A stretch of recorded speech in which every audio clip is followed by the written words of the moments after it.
তো সুপ্রিয় দর্শক, আমার পিছনে যে স্ট্রাকচারটা দেখতে পাচ্ছেন এটা অনেক মজবুত এবং শক্ত একটা স্ট্রাকচার। তো এই স্ট্রাকচারের পিছনে বা এই স্ট্রাকচারের ভিতরে যে মেইন ম্যাটেরিয়ালস হিসাবে ব্যবহার করা হয়েছে সেটা হচ্ছে রড। আজকে আপনাদের সাথে কথা বলবো রড বিষয়। আপনারা আপনাদের ভবন নির্মাণ করার ক্ষেত্রে যে রড ব্যবহার করতেছেন সেটা কোন জায়গায় কোন ধরনের রড ব্যবহার করবেন সেই সম্পর্কে বিস্তারিত ধারণা দেব।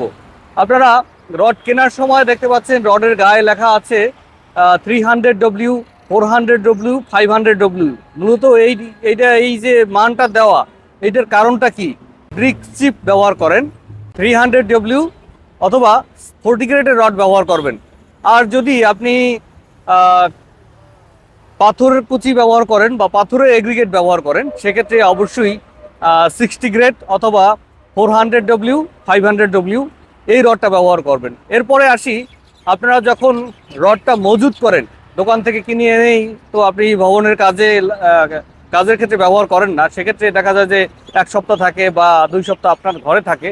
সেক্ষেত্রে কোনভাবে আপনার রডটা রাখবেন, রডটা রাখার ক্ষেত্রে আপনার অনেক সতর্কতা অবলম্বন করতে হবে। একটা বদ্ধ জায়গায় রাখতে হবে, এমন জায়গায় রাখবেন যেখানে আলো বাতাস প্রবেশ না করে এবং যেই জায়গাটা যাতে স্যাঁতস্যাঁতে না হয় এবং পানি না লাগে, বৃষ্টির পানি হোক যে কোনো পানি হোক সেই পানি যাতে না লাগে আপনার রডের যাতে মরিচা না ধরে।